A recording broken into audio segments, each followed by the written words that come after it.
Alam nyo ba na may 7,000 na pwedeng diretsong makuha ng mga senior citizen ngayong buwan? Kung hindi nyo pa alam, baka ito ang oportunidad na matagal nyo nang hinihintay. Sa video na ito, malalaman nyo ang lahat ng detalye, kung paano mag-apply, sino ang kwalipikado, at ang iba pang mga benepisyo na baka hindi nyo pa natutuklasan. Huwag magpaiwan, dahil baka isa na ito sa pinakamahalagang impormasyon na maririnig nyo ngayong taon.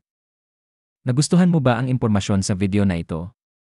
Kung siguradong magugustuhan mo pa ang susunod naming mga update tungkol sa dagdag na benepisyo at tulong para sa mga senior citizens. Subscribe na para laging una kang makakaalam ng good news na ito. Kumusta mga kababayan? Ngayong Pasko, ang bawat senior citizen ay may karapatang malaman ang mga benepisyo na nararapat sa kanila. Isang mainit na balita ang kumakalat tungkol sa isang direktang deposito na 7,000 para sa ating mga nakatatanda. Pero teka muna, totoo nga ba ito? O isa na naman itong kwentong pasapasa sa social media? Sa video na ito, aalamin natin ang katotohanan at tutulong akong magbigay linaw para hindi kayo maloko o ma-scam. Kaya't manatiling nakatutok hanggang dulo.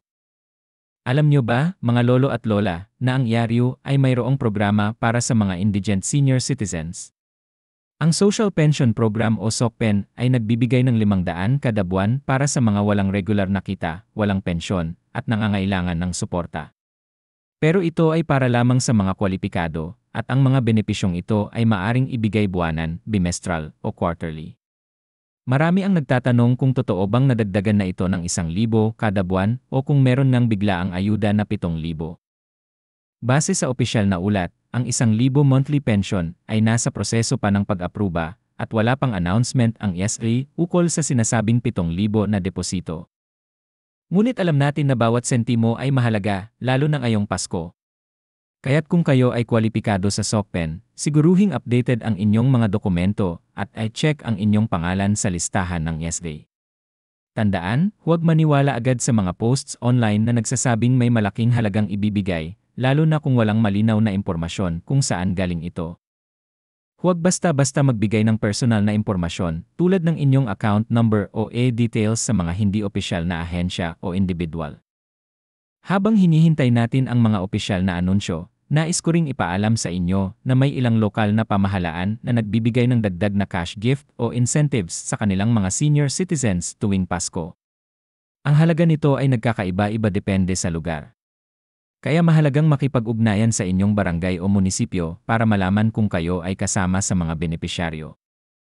At kung may kakilala kayong senior citizen na hirap makakuha ng impormasyon o hindi alam ang gagawin, huwag kayong mahihiyang tumulong. Ang simpleng gabay mula sa inyo ay maaaring magbigay ng malaking pagbabago sa kanilang buhay. Ang panahon ng Kapaskuhan ay panahon ng pagmamahalan at pagbibigayan. Habang wala pang malinaw na sagot sa issue ng 7,000 na ayuda, magkaisa tayo sa pagbabahagi ng tamang impormasyon. Kung may tanong kayo o gusto niyong kumonsulta tungkol sa inyong mga benepisyo, pumunta lamang sa pinakamalapit na ESD office o bisitahin ang kanilang opisyal na website. Huwag kalimutang siguraduhing legit ang impormasyon bago ito paniwalaan o share sa iba. Ngayong Pasko, ang ating pinakamatamis na regalo para sa ating mga nakatatanda ay ang kaalaman, pag-unawa, at pagmamalasakit. Kaya't ipagpatuloy natin ang pag-alaga sa kanila, hindi lang sa pamamagitan ng material na bagay, kundi pati na rin sa pagbibigay ng gabay at suporta. Maraming salamat at maligayang Pasko sa inyong lahat. Huwag kalimutang i-share ang video na ito para mas marami pa tayong maabot at matulungan. Ingat po kayo.